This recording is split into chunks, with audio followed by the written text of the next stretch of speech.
salukune wong mar dipikir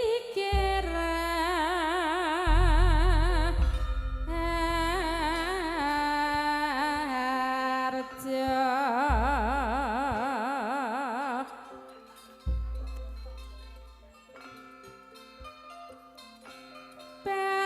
barat matya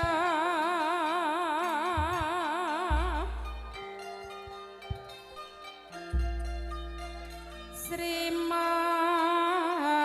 Prabu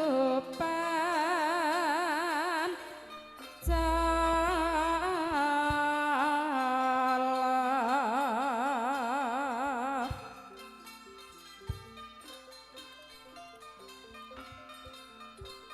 gengke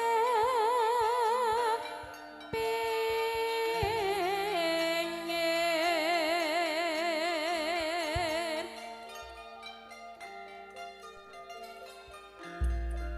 ngestu padha raja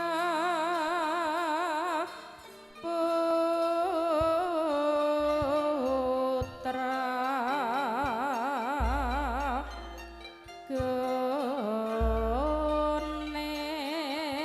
Gones sekar pisang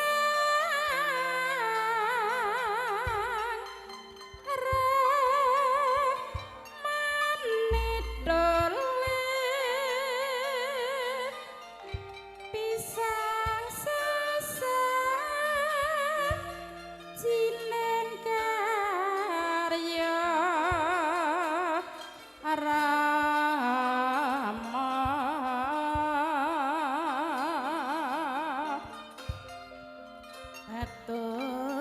patut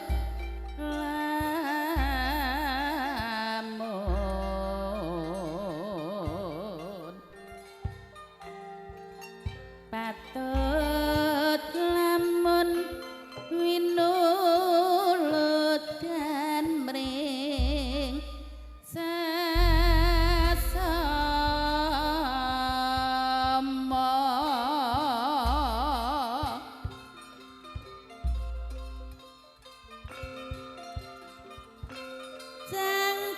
jangkep wuri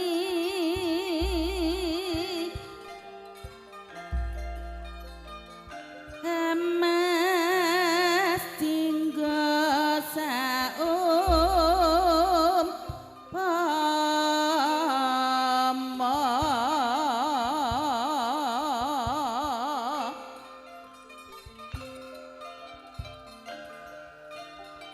tanpa mundur merawa sangkara maraka Rama janur gunung Yamaha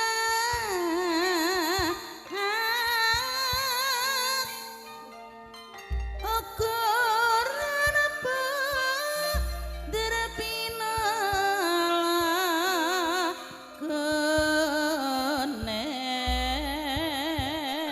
Gones aja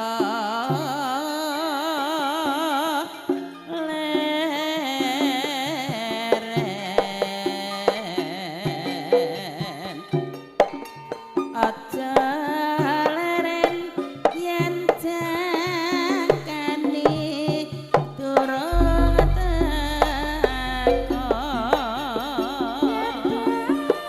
pakne dole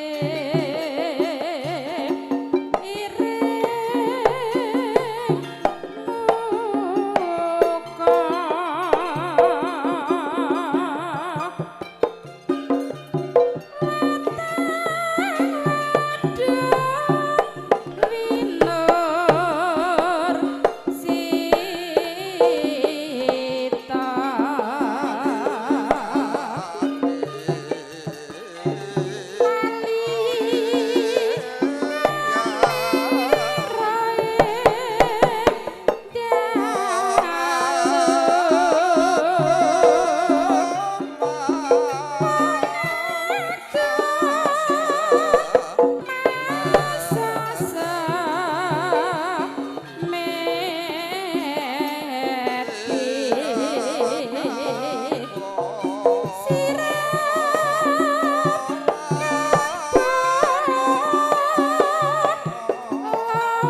Inggih.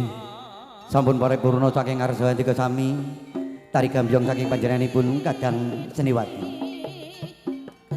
Ndung kapaditara ingkang salajengipun atur pambagya harja saking panjenenganipun ingkang hambenggugati.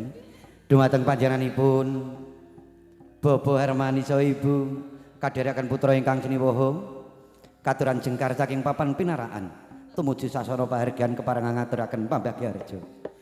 Nuwun inggih awit ras bombong saha pinganging manah panjenenganipun boten saged matur piyambak. Ajrih bilih kanthek sak tengahing jangga boten saged gawe sing lisan. Pramila dumateng panjenenganipun Kang Mas Adi Kentung kepareng jengkar saking papan piraraan ugi kepareng ngaturaken pambagya harja minangkani sesulih salira saking panjenenganipun Bapa Harmani. Dumateng panjenenganipun ingkang kasebat wedal sasana swasana kasumanggaaken. Nuwun.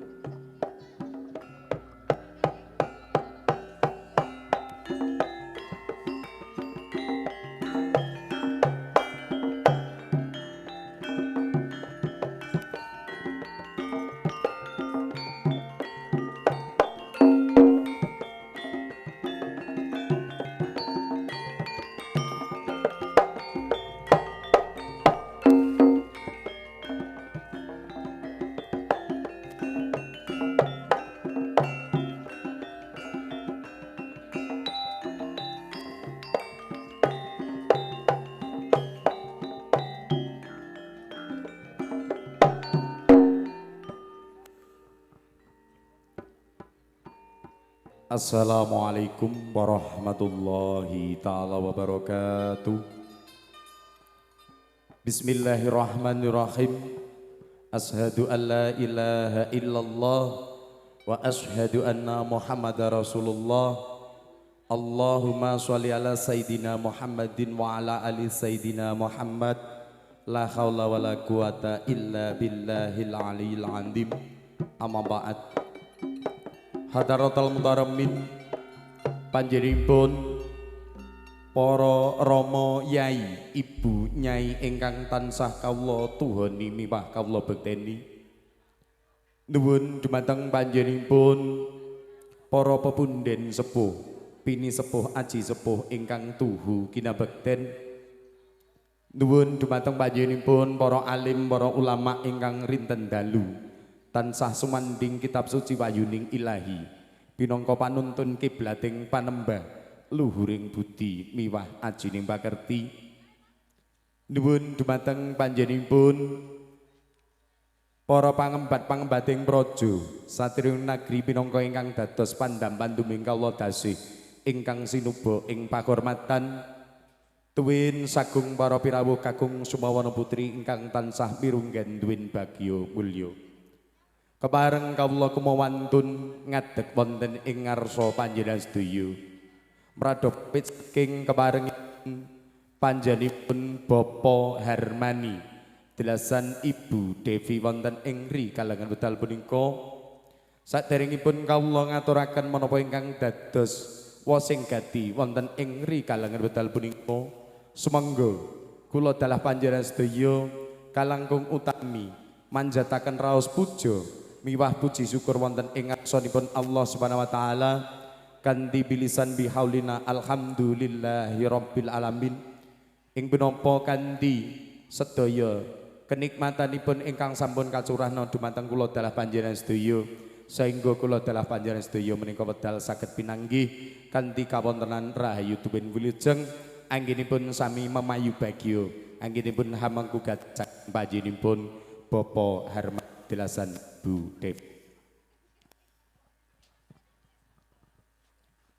Bondene sholawat saha salam mugia tansah kunjuk dateng jalma pinilih mustikaning jagat kekasih Gusti inggih punika Kanjeng Nabi Muhammad sallallahu alaihi wasallam ing punapa kanthi nderek-nderek miwah anglampahi menapa ingkang dados sunah tuwin kewajibanipun sehingga kula dalah panjenengan sedaya tansah pikantuk syafaat saha pitulunganipun awit ing donya ngantos ing yaumul kiamah. Amin amin ya rabbal alamin. Nuwun sagung para pirawuh kakung Sumawana putri ingkang dahat kehormatan. Ing mriki kawula minangka sesulih saking panjenenganipun Bapa Harmani delasan Ibu Devi ingkang kaping sepindhah ngaturaken pambagya sugeng rawuh katur kunjuk dumateng panjenengan sedaya ingkang sampun tindak lampah awit dalem ngantos mriki panggenan mugi tak kemawon sedaya tindak lampah panjenengan sedaya awit dalem ngantos mriki panggenan tansah pinayengan keselamatan miwah kebagaswarasan saengga ngantos ing dalemipun panjenenganipun Bapa Harmani tansah pinanggih kanthi kawontenan rahayu den wilujeng amin amin ya rabbal alamin. Wondene ingkang angka kalih panjenenganipun ngaturaken matur gunging panuwun ingkang tanpa pepindhan sepindah awit saking karawuhan saha idi donga pangestu saha sih kaderman panjenengan sedaya wonten iki mawon lumantar saking kawula hanamung saged ngaturaken matur sembahing panuwun. Wonten ingkang angka 3 panjenenganipun Bapak Harmani Gotrah Kelawangsa kepareng hanggelar hajat wonten ing wedal punika mugia kanthi panjuru donga pangestu saking panjenengan sedaya andayani anggenipun hanggelar hajat saengga pinaringan rahayu wilujeng lulus nir ing sambikala tinebena saking sedaya pangguda pangrencana bebaya lan memala tansah mangya rahayu rahayu kang tinemu amin amin ya rabbal alamin. Wantene ingkang angka sekawan utawi terakhir saking panjenenganipun Bapak Harmani kanthi ngaturaken lelipur ingkang arupi langen beksa kanthi ngeluri budaya Jawi mugia tansah mangsulana rahayu wilujeng awit dinten kalenggahan ngantos sak pengajengipun boten manggih alangan setunggal punapa wonten iki mawon pinaringan timpah wawah berkah barokah rezekinipun samudayanipun slameta ingkang kagungan kersa slameta ingkang nyambut damel slameta samudayanipun pramila saking menika lumantar saking kawula nyuwun agunging sih samudra pangasami sagung para pirawuh kakung sumawana putri ingkang dahat kiromatan wonten iki mawon sepindah malih sedaya kekilapan sedaya kekirangan lumantar saking kawula panjenenganipun Bapak Harmani kanthi wasing gati ambal warsa kang putri ingkang asesilih panjenenganipun Diah Ayu Reva Arvelina mugia tansah dadosa putri ingkang salehah ingkang saged mikul dhuwur mendem jero harkat miwah martabatipun tiyang sepah kekalih wonten migunani tumrapipun agama kelawan negari.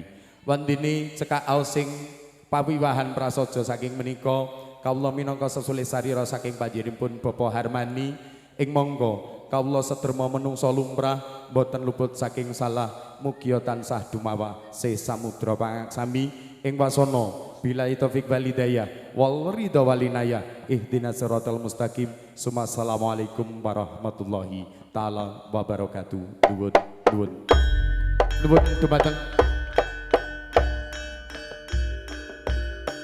nyuwun dumateng panjenenganipun Mbak Nani saperlu ngaturaken sampur pakurmatan katur kunjuk dumateng panjenenganipun Bapak Nianto kasuwun jumeneng sumangga.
Kene